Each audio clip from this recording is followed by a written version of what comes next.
अस्सलाम वालेकुम फ्रेंड्स, आज का जो हमारा टॉपिक है वो है डायगोनल पैटर्न ऑफ पीएनएफ। इससे पहले मैंने पार्ट 1 अपलोड किया था जिसमें मैंने आप लोग को बताया था कि पीएनएफ होता क्या है और उसमें मैंने डायगोनल पैटर्न का भी थोड़ा बहुत बताया था। उसका कार्ड ऊपर आपको शो हो रहा होगा, आप वहां से जाके वीडियो देख सकते हैं। इस वीडियो में आपको मैं बताऊंगी ये डायगोनल पैटर्न को हम प्रैक्टिकली कैसे परफॉर्म करते हैं और इसको याद करने का तरीका भी बताऊंगी, क्योंकि बहुत सी वीडियोज़ देखी हैं आप लोग ने, उसमें आप लोग को बताया जाता है कि D1 फ्लेक्शन ऐसे करनी है, D2 एक्सटेंशन ऐसे करनी है। सिर्फ आपको प्रैक्टिकली परफॉर्म करके बताते हैं, याद करने का कोई तरीका नहीं बताता। और पेपर और वाइवा के दौरान अगर आप इस चीज़ को याद रखेंगे जैसे मैं आपको बता रही हूँ, तो आपको वाइवा और पेपर के दौरान जो क्वेश्चन आते हैं तो उसमें आपको कोई प्रॉब्लम नहीं होगी। तो हम अपनी वीडियो स्टार्ट करते हैं। सबसे पहले सवाल ये होता है कि डायगोनल पैटर्न हम पढ़ते क्यों हैं पीएनएफ में। हम इसलिए पढ़ते हैं क्योंकि हमारी रोज़मर्रा की ज़िंदगी में हम जो एक्टिविटीज़ करते हैं उसमें हम फ्लेक्शन भी कर रहे हैं, एक्सटेंशन भी कर रहे हैं, एबडक्शन एडक्शन भी कर रहे हैं, एक्सटर्नल और इंटरनल रोटेशन भी करते हैं। जैसे कि हम कोई भी एक्टिविटी करते हैं, जैसे हम खाना खाते हैं तो हम अपना हैंड को माउथ की तरफ लेके जाते हैं, तो उसमें क्या होता है कि हम फ्लेक्शन एक्सटेंशन एबडक्शन एडक्शन और इंटरनल एक्सटर्नल रोटेशन, ये सारी 6 की 6 मूवमेंट्स हो रही होती हैं। इसी तरह इसका मतलब है कि हम अपनी जो डायगोनल पैटर्न है हम वो यूज़ कर रहे होते हैं। डायगोनल पैटर्न में भी ये सारी की सारी 6 मूवमेंट्स हर जॉइंट पे हो रही होती है, इसीलिए हम पीएनएफ में डायगोनल पैटर्न यूज़ करते हैं, क्योंकि इस डायगोनल पैटर्न में ये सारी 6 की 6 मूवमेंट्स होती हैं। ठीक है, तो आपको अब ये समझ आ गई कि हम डायगोनल पैटर्न क्यों यूज़ करते हैं। आप ये अपने वाइवा में अपने टीचर्स को या आपको क्वेश्चन आए तो आप ये सवाल का जवाब दे सकते हो। अब सवाल ये होता है कि हम D1 फ्लेक्शन, D1 एक्सटेंशन या D2 फ्लेक्शन, D2 एक्सटेंशन का नाम कैसे देते हैं। तो आगे जब मैं प्रैक्टिकली परफॉर्म करवाऊंगी वीडियो में तो आपको वहाँ पे मैं बताऊंगी कि हम कैसे इसको नाम देते हैं। आपको वहाँ पे इसका जवाब मिल जाएगा, तो आपने वीडियो एंड तक ज़रूर देखनी है। ठीक है, अब हम देख लेते हैं कि हम अपर एक्सट्रीमिटी और लोअर एक्सट्रीमिटी में इसको याद कैसे रखेंगे। ठीक है, अब सबसे पहले हम अपर एक्सट्रीमिटी में बात कर लेते हैं। अपर एक्सट्रीमिटी में तो हमारे पास जो ज्वाइंट्स होते हैं वो होता है shoulder, scapula, elbow, forearm, wrist और फिंगर। ये हमारे पास ज्वाइंट्स होते हैं। अब इन ज्वाइंट्स पे जो जो मूवमेंट हो रही है हमने उसको याद रखना है। ठीक है, सबसे पहले हमारे पास D1 फ्लेक्शन है। ठीक है, D1 फ्लेक्शन में हमने जो निमोनिक शोल्डर पे बनाया है वो है फेडर। ठीक है, अब F से क्या हो जाएगा फ्लेक्शन, AD से एडक्शन और ER से एक्सटर्नल रोटेशन। ठीक है, आपने शोल्डर पे D1 फ्लेक्शन में याद रखना है फेडर। अपर एक्सट्रीमिटी में आपने दो ही निमोनिक्स याद रखने हैं, फेडर और एक्सेबर। ठीक है, अब शोल्डर पे D1 फ्लेक्शन में फेडर का निमोनिक आपने याद रखना है, फेडर से हो जाएगा, F से हो जाएगी फ्लेक्शन, AD से एडक्शन और ER से एक्सटर्नल रोटेशन। ठीक है, आपने ये याद रखना है कि शोल्डर पे ये मूवमेंट हो रही है। जब आपको ये याद हो जाएगा तो अल्टीमेटली आपको ये सारे आगे के जॉइंट्स की मूवमेंट्स याद हो जाएंगी। ठीक, अच्छा, स्कैपुला पे आपने याद रखना है E से एलिवेशन, AB से एबडक्शन और UR से अपवर्ड रोटेशन। ठीक है, स्कैपुला का इतना पूछा नहीं जाता है, लेकिन अगर पूछा जाए तो आप इस निमोनिक से भी याद रख सकते हो। ठीक है, E से एलिवेशन हो जाएगा, AB से एबडक्शन और UR से अपवर्ड रोटेशन। एल्बो पे, अब शोल्डर पे क्योंकि फ्लेक्शन हो रही है तो हर जगह ही फ्लेक्शन हो रही होगी। एल्बो पे हमारे पास फ्लेक्शन हो रही होगी। ठीक है, फ्लेक्शन और एक्सटेंशन होती है तो एल्बो पे फ्लेक्शन हो रही होगी, रिस्ट पे फ्लेक्शन हो रही होगी और फिंगर पे भी फ्लेक्शन हो रही होगी। फोर आर्म में हमारे पास सुपिनेशन होती है या प्रोनेशन होती है। आप क्या करोगे, शोल्डर में हमने फेडर यूज़ किया, उसके नीचे आप छोटा सा S लिख दोगे तो उससे भी आपको याद हो जाएगा कि S से सुपिनेशन, और सुपिनेशन कहाँ होगी, फोर आर्म पे। तो इस तरह से आपको D1 फ्लेक्शन याद हो जाएगा। अब D2 एक्सटेंशन की हम बात करते हैं, उसमें मैंने बताया था कि आपको एक्सेबर याद रखना है। E X से हमारे पास एक्सटेंशन हो जाएगा, A B से एबडक्शन हो जाएगा और IR से इंटरनल रोटेशन। स्कैपुला का हमने इस तरह से याद करना है, D से हमारे पास डिप्रेशन हो जाएगा, AD से एडक्शन हो जाएगा और DR से हमारे पास डाउनवर्ड रोटेशन हो जाएगा। ठीक है, स्कैपुला का फिर इतना पूछा नहीं जाता, अगर आपको याद रखना है तो आप इस निमोनिक से याद रख सकते हो। ठीक है, अब D1 एक्सटेंशन में हमारे पास क्योंकि D1 फ्लेक्शन में हमारे पास हर जॉइंट पे फ्लेक्शन हो रही थी, तो इस तरह D1 एक्सटेंशन पे हर जॉइंट पे हमारे पास एक्सटेंशन होगी, जैसे कि एल्बो पे हमारे पास एक्सटेंशन होगी, रिस्ट पे हमारे पास एक्सटेंशन होगी और फिंगर पे हमारे पास एक्सटेंशन होगी। ठीक है, फोर आर्म पे प्रोनेशन होगी, क्योंकि मैंने आपको बताया कि दो मूवमेंट होती हैं, फ्लेक्शन में हमारे पास सुपिनेशन होगी और एक्सटेंशन में हमारे पास प्रोनेशन होगी। प्रोनेशन के लिए आप भी थोड़ा सा आगे यहाँ पे शोल्डर के लिख लो, इससे आपको याद हो जाएगा। ठीक है, अब क्या है, फ्लेक्शन और एक्सटेंशन पे एक और मूवमेंट होती है रिस्ट पे, रेडियल डेविएशन, और एक्सटर्नल एक्सटेंशन में अल्नर डेविएशन। तो ये आपको खुद याद रखना पड़ेगा, इस टेबल को याद रख लो कि फ्लेक्शन में हमारे पास रेडियल डेविएशन हो रही होगी और जो हमारे पास एक्सटेंशन है उसमें अल्नर डेविएशन हो रही होगी। ठीक है, अब D2 फ्लेक्शन और D2 एक्सटेंशन याद करने के लिए हमारे पास डिफरेंट निमोनिक है, इसमें थोड़ा सा बस चेंज है।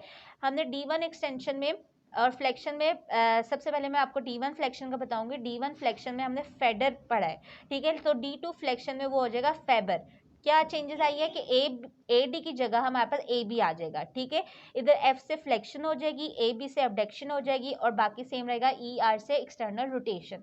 स्कैपुला पे हमारे पास वही चीज़ रहेगी, ई से एलिवेशन, ए बी से एबडक्शन और यू आर से अपर रोटेशन। ठीक है, अब जैसे कि यहाँ पे 2 लिखा हुआ है, ठीक है, अब 2 का मतलब है कि सिर्फ 2 जॉइंट पे हमारे पास फ्लेक्शन हो रही होगी, एक तो शोल्डर पे और दूसरा एल्बो पे हो रही होगी। तो इस तरह से हमें याद रहेगा कि सिर्फ 2 जॉइंट्स पे हमें फ्लेक्शन करवानी है, एल्बो पे और शोल्डर पे।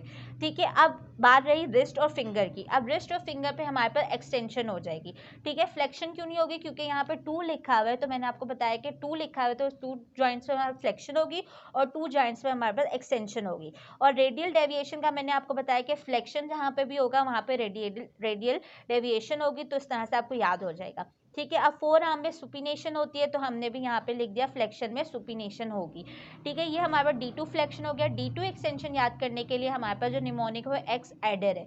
ठीक है, इसमें क्या चेंजेस है हमारे पास, D2 एक्सटेंशन और D1 एक्सटेंशन का डिफरेंस ये है कि हमारे पास ई एक्स से तो हो गया एक्सटेंशन, अब यहाँ पे था ए बी एबडक्शन, तो हमारे पास D2 एक्सटेंशन में आ गया एडक्शन। ठीक है, और बाकी सेम है आई आर से इंटरनल रोटेशन। ठीक है, अब हमारे पास वही सेम निमोनिक है स्कैपुला पे, डी से डिप्रेशन, ए डी से एडक्शन और डी आर से डाउनवर्ड रोटेशन। ठीक है, अब D2 एक्सटेंशन से ये मतलब है कि 2 जॉइंट्स में एक्सटेंशन हो रही होगी और 2 जॉइंट्स से फ्लेक्शन हो रही होगी। तो इसका मतलब 2 का मतलब ये है कि हमारे शोल्डर पर फ्लेक्शन हो रही होगी और जो हमारे एल्बो है उधर एक्सटेंशन हो रही होगी। ठीक है, बच्चा रिस्ट और फिंगर, उसका मतलब है कि हमारे पास उधर फ्लेक्शन हो रही होगी। ठीक है, अब एक्सटेंशन में मैंने आपको बताया कि अल्नर डेविएशन होती है, तो हमने अल्नर डेविएशन लिख दिया रिस्ट पे। और 4 आर्म में हमारे पास प्रोनेशन होती है, तो हमने 4 आर्म पे प्रोनेशन लिख दिया। इस तरह से अगर आप इस टेबल को याद रखोगे तो आपको ये याद हो जाएगा। सिर्फ आपने याद रखना है D1 फ्लेक्शन और D1 एक्सटेंशन, तो उससे मिलता जुलता ही D2 फ्लेक्शन और D2 एक्सटेंशन है, तो आपको ये याद हो जाएगा। अब हम देख लेते हैं कि लोअर एक्सट्रीमिटी में हम इसको कैसे याद रखेंगे। लोअर एक्सट्रीमिटी में हमारे पास जो है जॉइंट्स वो हैं हिप, नी, एंकल और टोस। ठीक है, इधर इस लोअर एक्सट्रीमिटी में हम जो मूवमेंट करेंगे उसमें जो डिस्टल जॉइंट होगा टोस, उसमें मूवमेंट ऑपोजिट हो जाएगी। ठीक है, अब मैं आप लोगों को बताती हूँ कैसे। D1 फ्लेक्शन में हमारे पास जो D1 फ्लेक्शन अपर एक्सट्रीमिटी का, उसका फॉर्मूला सेम वो यहाँ पे अप्लाई होगा। ठीक है, फ्लेक्शन, एडक्शन और एक्सटर्नल रोटेशन। ठीक है, नीज पे हमारे पास फ्लेक्शन हो जाएगी क्योंकि ऊपर हिप पे फ्लेक्शन हो रही है। एंकल पे हमारे पास डोर्सी फ्लेक्शन और इन्वर्जन होगी। ठीक है, ये आपने याद रखना है कि जब भी फ्लेक्शन होगी तो हमारे पास डोर्सी फ्लेक्शन होगी।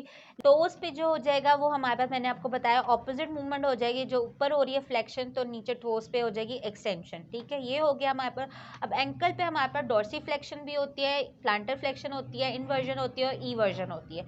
ठीक है, फ्लेक्शन के केस में, D1 फ्लेक्शन के केस में आपके पास डोर्सी फ्लेक्शन होगी। ठीक है, D2 फ्लेक्शन में भी डोर्सी फ्लेक्शन होगी, लेकिन क्या होगा कि इनवर्जन और ई वर्जन का डिफरेंस होगा कि फ्लेक्शन में इन होगा, ठीक है, फ्लेक्स इनवर्ट। ठीक है, तो फ्लेक्स इन इनवर्ट से आपको याद होगा कि एंकल में हमारे पास डोर्सी फ्लेक्शन और इनवर्ट हो जाएगा।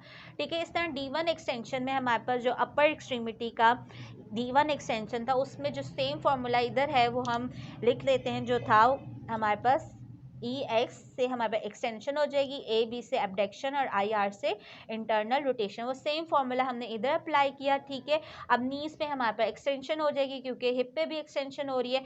टोस पे मैंने कहा था कि ऑपोजिट हो जाएगी मूवमेंट, जो ऊपर हो रही है एक्सटेंशन तो नीचे क्या हो जाएगी, डिस्टल मूवमेंट पे, डिस्टल जॉइंट पे फ्लेक्शन हो जाएगी। ठीक है, अब क्या एक्सटेंशन में हमारे पास प्लांटर फ्लेक्शन होगी, फ्लेक्शन में हमारे पास डोर्सी फ्लेक्शन होगी और एक्सटेंशन में हमारे पास प्लांटर फ्लेक्शन होगी। ये बात आपको याद होगी। अब एक्सटेंशन है तो एक्सटेंशन से क्या होगा, इन ई वर्जन होगी। ठीक है, एंकल पे हमारे पास ई वर्जन होगी।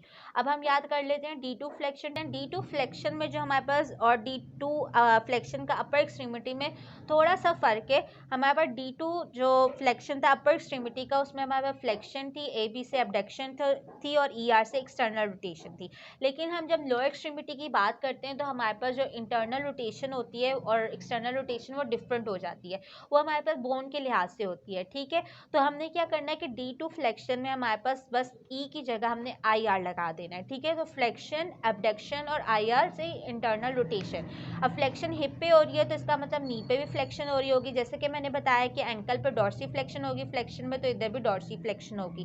टोज में हमारे पास ऑपोजिट हो जाएगा, इधर फ्लेक्शन हो रही है तो इधर एक्सटेंशन हो जाएगी, लेकिन यहाँ पे ई वर्जन होगी। इधर फ्लेक्शन में इनवर्जन हो रही थी, लेकिन D2 फ्लेक्शन में हमारे पास ई वर्जन हो जाएगी। और D2 एक्सटेंशन में हमारे पास वही चीज़ हो जाएगा जो हमारे पास D2 एक्सटेंशन में था, लेकिन एक चीज़ डिफरेंट हो जाएगी। उधर क्या था, EX से एक्सटेंशन थी, AD से एडक्शन थी और वहाँ पे IR था इंटरनल रोटेशन। यहाँ पे क्या हो जाएगा, EX से एक्सटेंशन हो जाएगी, AD से एडक्शन, बस I की जगह आपने ER लगाना है तो एक्सटर्नल रोटेशन हो जाएगी। अब एक्सटेंशन हिप पे हो रही है तो नी पे भी एक्सटेंशन होगी, एक्सटेंशन है तो एंकल पे प्लांटर फ्लेक्शन होगी, और ऑपोजिट क्या हो जाएगा, टोज में फ्लेक्शन, क्योंकि ऊपर एक्सटेंशन है। ठीक है, अब यहाँ पे ऑपोजिट क्या हो जाएगा कि इनवर्जन इधर आ जाएगा और ई वर्जन इधर चला जाएगा। ठीक है, इस तरह से आपने याद रखना है। अब हम देख लेते हैं इसको प्रैक्टिकली कैसे परफॉर्म करना है। PNF पैटर्न को हम प्रैक्टिकली कैसे परफॉर्म करेंगे। सबसे ज़्यादा मुश्किल बच्चों को ये होती है कि हम इसको D1 फ्लेक्शन और D1 एक्सटेंशन का नाम कैसे दें। हमें ये मूवमेंट देखने के प्रॉक्सिमल जॉइंट पे क्या मूवमेंट हो रही है पेशेंट की। फॉर एग्जांपल आपने एक्सटेंशन से फ्लेक्शन में लेकर गए तो क्या हमारे पे प्रॉक्सिमल जॉइंट पे मूवमेंट हो रही है, फ्लेक्शन, तो ये D1 फ्लेक्शन होगी। अब हम फ्लेक्शन से एक्सटेंशन लेकर जाएंगे तो हमारे पास जो प्रॉक्सिमल जॉइंट पे मूवमेंट हो रही है वो हमारे पास D1 एक्सटेंशन हो रही है। इस तरह से हमने मूवमेंट को नाम देना है। अब हम पहले देख लेते हैं D1 फ्लेक्शन हम कैसे करेंगे। D1 फ्लेक्शन करने के लिए हमें पहले D1 एक्सटेंशन करनी पड़ेगी और फिर हम उसको D1 फ्लेक्शन में लेके जाएंगे। D1 एक्सटेंशन के लिए मैंने आपको बताया था कि शोल्डर में हमने जो निमोनिक पढ़ा था, EX से एक्सटेंशन, AB से एबडक्शन एंड IR से इंटरनल रोटेशन। D1 फ्लेक्शन करने के लिए हम D1 एक्सटेंशन करेंगे। पेशेंट से कहेंगे कि वो शोल्डर को अपना स्लाइड एक्सटेंड करे, एबडक्ट करे और इंटरनली रोटेट करे। यहाँ पे हम फिंगर्स को एक्सटेंड करवाएंगे, इसकी एल्बो एक्सटेंडेड है। अब हम थोड़ा सा प्री स्ट्रेच देंगे ताकि जो इसके फ्लेक्सस मसल्स हैं वो एक्टिवेट हो जाएं। फिर हम मूवमेंट को फ्लेक्शन में लेके जाएंगे लाइक दिस, और हम पेशेंट से कहेंगे कि हमारी फिंगर को वो स्क्वीज करे ताकि उसकी जो रिस्ट है वो फ्लेक्शन में चली जाए। यहाँ पे शोल्डर जो है हमारा फ्लेक्स हो रहा है, एडक्ट हो रहा है, एक्सटर्नली रोटेटेड हो रहा है, एल्बो हमारा फ्लेक्स में है और जो हमारी रिस्ट है वो भी फ्लेक्शन में। तो हम दोबारा से मैं आपको करके बताती हूँ। ये हमारे पास D1 एक्सटेंशन है, this is D1 extension and this is D1 flexion. D2 extension और D2 फ्लेक्शन करने के लिए पहले D2 एक्सटेंशन करेंगे। D2 एक्सटेंशन में हम शोल्डर की एक्सटेंशन करेंगे, शोल्डर को एडक्ट करवाएंगे और इसकी इंटरनल रोटेशन करवाएंगे। यहाँ पे एल्बो हमारे पे एक्सटेंडेड होगी, रिस्ट और फिंगर्स जो होंगे वो फ्लेक्शन में होंगे। अब हम इसको D2 फ्लेक्शन में लेके जाएंगे। D2 फ्लेक्शन में क्या होगा कि हमारे पास शोल्डर जो होगा वो फ्लेक्शन में होगा, एबडक्टेड होगा और एक्सटर्नली रोटेटेड होगा। एल्बो जो होगी वो फ्लेक्स होगी और जो रिस्ट होगी वो हमारे पास एक्सटेंशन में होगी और फिंगर्स भी एक्सटेंशन में होगी। अब आपने हर पैटर्न परफॉर्म करने से पहले प्री स्ट्रेच ज़रूर देना है। जैसे कि इस पार्ट में मैं D2 एक्सटेंशन करके प्री स्ट्रेच दे रही हूँ और फिर D2 फ्लेक्शन कर रही हूँ। स्ट्रेच देने से ये होगा कि मसल्स जो होंगे वो एक्टिवेट हो जाएंगे और वो मसल्स मूवमेंट के दौरान हेल्प करेंगे। अब हम देख लेते हैं कि लोअर एक्सट्रीमिटी पे हम PNF पैटर्न कैसे करेंगे। पहले हम देख लेते हैं D1 एक्सटेंशन और उसके बाद हम D1 फ्लेक्शन करेंगे। D1 एक्सटेंशन के लिए हमारे पास जो हिप होगा वो एक्सटेंडेड होगा, जो हमारे पास एबडक्शन होगी, इंटरनल रोटेशन होगी, नी हमारे पास एक्सटेंडेड होगी, जो एंकल है हमारा प्लांटर फ्लेक्स होगा, इन्वर्जन में होगा और जो हमारे पास टोज हैं वो फ्लेक्शन में होंगे। अब हम इसकी D1 फ्लेक्शन करवाएंगे। D1 फ्लेक्शन करने के लिए हम हिप की फ्लेक्शन करवाएंगे, एडक्शन करवाएंगे, एक्सटर्नली रोटेट करवाएंगे। नी पे हमारे पास फ्लेक्शन हो जाएगी, जो हमारे पास एंकल है वो डॉर्सी फ्लेक्शन में चला जाएगा और जो हमारे पास इन्वर्जन में चला जाएगा और टोज हमारे पास एक्सटेंडेड हो जाएंगे। अब मैं दोबारा से आपको करके बताती हूँ। ये हमारे पास हो गई D1 extension and this is D2 flexion. अब हम देख लेते हैं D2 एक्सटेंशन और D2 फ्लेक्शन। D2 एक्सटेंशन करने के लिए हम पेशेंट से कहेंगे कि वो अपना हिप को एक्सटेंड करे, एडक्ट करे और एक्सटर्नली रोटेट करे, नी को एक्सटेंड करे और जो इसके जो एंकल्स होंगे वो प्लांटर फ्लेक्शन और इन्वर्जन में होंगे और टोज फ्लेक्शन में होगी। D2 फ्लेक्शन के लिए हम पेशेंट से कहेंगे कि वो अपना जो हिप है वो फ्लेक्स करे, एबडक्ट करे, इंटरनली रोटेट करे, जो उसकी नीज हो जाएंगी फ्लेक्स हो जाएंगी, जो उसका एंकल हो जाएगा वो डोर्सी फ्लेक्स हो जाएगा, इन्वर्जन ई वर्जन में हो जाएगा और जो उसकी टोज होंगी वो एक्सटेंडेड हो जाएंगी। अब मैं आपको दोबारा से करके बताती हूँ। ये हमारे पास D2 एक्सटेंशन है, इसमें हमारे पास फुट जो है वो प्लांटर फ्लेक्स होगा, इन्वर्जन में होगा, और जो फिंगर्स हैं फ्लेक्शन में। D2 फ्लेक्शन में हमारे पास क्या होगा कि ये हमारे पास एंकल जो होगा वो डॉर्सी फ्लेक्स होगा, इन्वर्जन में होगा, ई वर्जन में होगा सॉरी, और जो हमारे पास टोज हैं वो एक्सटेंशन में हो जाएंगी। ये हमारे पास D2 extension and this is D2 flexion. अगर आपको कोई भी सवाल पूछना हो तो आप कमेंट सेक्शन में से पूछ सकते हैं। Thank you so much.